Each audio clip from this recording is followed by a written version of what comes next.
En este video vamos a estudiar un movimiento que va a partir del reposo, es decir, no va a tener velocidad, va a estar quieto y va a comenzar a moverse. Para eso vamos a realizar un experimento con un plano inclinado. Este experimento fue muy importante cuando lo hizo en su momento Galileo Galilei. Vamos a realizar el experimento nosotros y vamos a ver qué encontramos. Este programa se llama Tracker, es un programa de código libre y en la descripción del video les voy a dejar el link para que lo puedan descargar. Acá podemos observar el movimiento del cuerpo en el plano y como nosotros sabemos, para estudiar un movimiento lo primero que necesitamos es un sistema de referencia. Elegí a propósito un sistema de referencias paralelo al plano. Recuerden que el sistema de referencia es arbitrario, quiere decir que uno lo elige y muchas veces elegimos un sistema de referencia que nos simplifique el movimiento para que sea más fácil su estudio. Es por eso que elijo un sistema de referencia paralelo al plano para que todo el movimiento del cuerpo transcurra en un solo eje, o sea, en una sola dimensión. Aclaro también que elegí que el sistema sea positivo para abajo. Lo que hice a continuación fue marcar en el video las distintas posiciones del cuerpo, tratando de marcar siempre el centro de Wilson y ver cómo se movía.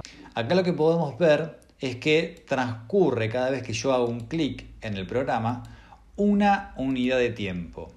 Por simplicidad no vamos a hablar de segundos, sino que vamos a inventar una nueva unidad de tiempo. Recuerden que en su momento Galileo utilizó el período de un péndulo y en esa época no existía lo que hoy conocemos como segundos. Una vez que tenemos el estudio del movimiento necesitamos los datos.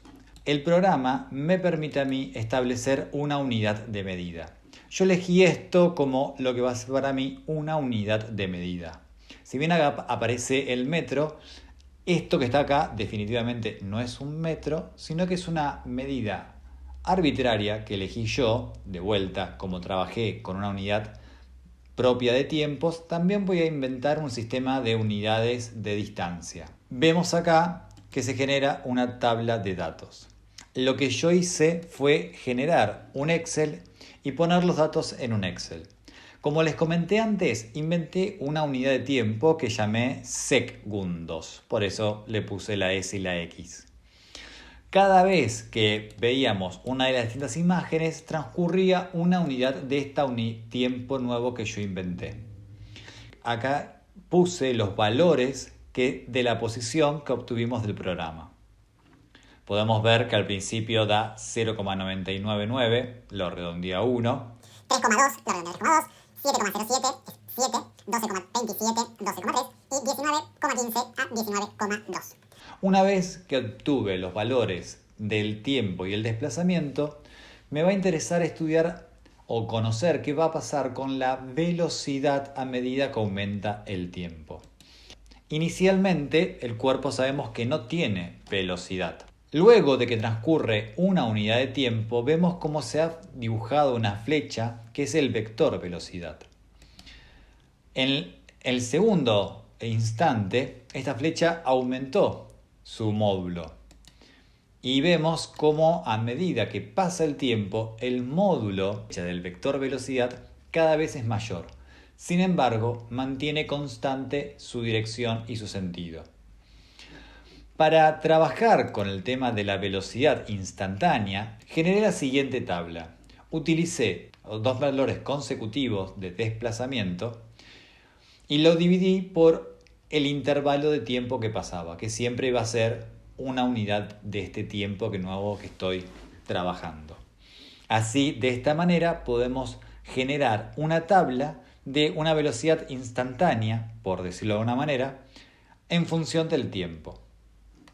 A continuación, lo que vamos a hacer es graficar esta nueva velocidad en función del tiempo y este es el gráfico que obtenemos. Recuerden que dijimos que iba a medir el tiempo en esta unidad nueva que iba a inventar, el segundos, y para las distancias se trabaja con el metros. Opté por inventar estas unidades para trabajar con números redondos. Algo que podemos ver y que nos llama la atención es que todos los puntos quedaron alineados a través de una línea recta. ¿Cómo podemos llegar a entender esto? Vamos a ver lo siguiente. Imaginemos la siguiente situación. Tenemos a Newton y queremos conocer cuál va a ser la velocidad de Newton luego de 3 segundos. El ejercicio me va a decir que Newton parte del reposo, de la misma manera que el movimiento que estudiamos recién en el plano inclinado, y que su velocidad aumenta a un ritmo de 0,5 metros por segundo cada segundo.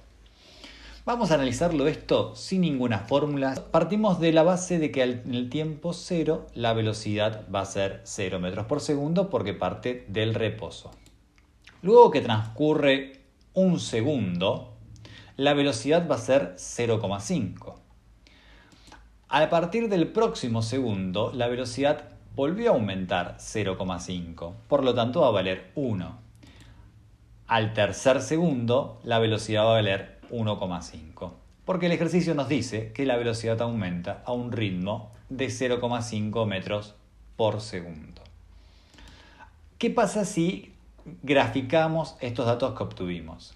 En el tiempo cero, la velocidad era 0. Luego del primer segundo, la velocidad era 0,5. A los 2 segundos era 1. Y a los 3 segundos era 1,5 metros por segundo.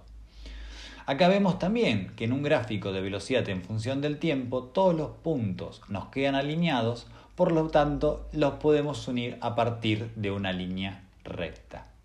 Un resultado muy similar al que obtuvimos en el experimento recién. ¿Qué podemos sacar como conclusión? La velocidad cambia directamente proporcional al tiempo. Quiere decir que la velocidad aumenta 0,5 metros por segundo cada vez que transcurre un segundo. Esto que está acá es lo que vamos a llamar la aceleración. Esta división la podemos escribir de las distintas maneras para llegar al producto y obtener el resultado de 0,5 metros sobre segundos al cuadrado. ¿Qué es la aceleración? La variación de la velocidad en un intervalo de tiempo. Lo mismo, pero de una forma más abreviada, utilizando símbolos matemáticos. Recuerden que el delta va a hacer referencia a una variación. Pero recordemos que la velocidad es una magnitud vectorial. Por lo tanto, la aceleración también va a ser una magnitud vectorial. En el gráfico vemos que la aceleración no es ni más ni menos que la pendiente de este gráfico de velocidad en función del tiempo. Como la pendiente es constante, la aceleración en este ejemplo es constante. Ahora, trabajemos un poco más con esta fórmula. Si la aceleración es esta variación de la velocidad en función del tiempo, tenemos que esto va a ser la diferencia entre la velocidad final menos la velocidad inicial. Aclaro, como verán, no les estoy poniendo la aclaración de que son vectores, pero nosotros ya sabemos que es un vector. Si yo quisiera despejar la velocidad final, vemos cómo ese delta t que estaba dividiendo pasa multiplicando. Acá tenemos los distintos términos y quiero dejar separada la velocidad final. Lo voy a volver a escribir, pero de esta forma, en donde nos queda que la velocidad final, o sea, la velocidad después de un tiempo, es igual a la velocidad inicial más la aceleración por el tiempo. Muchas veces vemos esta fórmula a la hora de resolver un ejercicio que, como acabamos de demostrar recién, sale del concepto mismo de aceleración. Para finalizar, vamos a hablar de lo que es lo que se conoce como MRV. Ya sabemos que la M viene de movimiento, la R de rectilíneo, la U es de uniforme, pero ahora la V va a hacer referencia a variado. Esto muchas veces se suele estudiar como un MRUA, movimiento rectilíneo uniformemente acelerado. ¿Cuáles son las características? Para empezar, la trayectoria es una línea recta. Y la segunda característica es que la aceleración es constante. Y recordemos que la aceleración es una magnitud vectorial. Podemos ahora llegar a la primera ecuación, que es la ecuación de la velocidad en función del tiempo. Y en un próximo video vamos a ver la ecuación horaria o la ecuación de la posición en función del tiempo para un MRUP.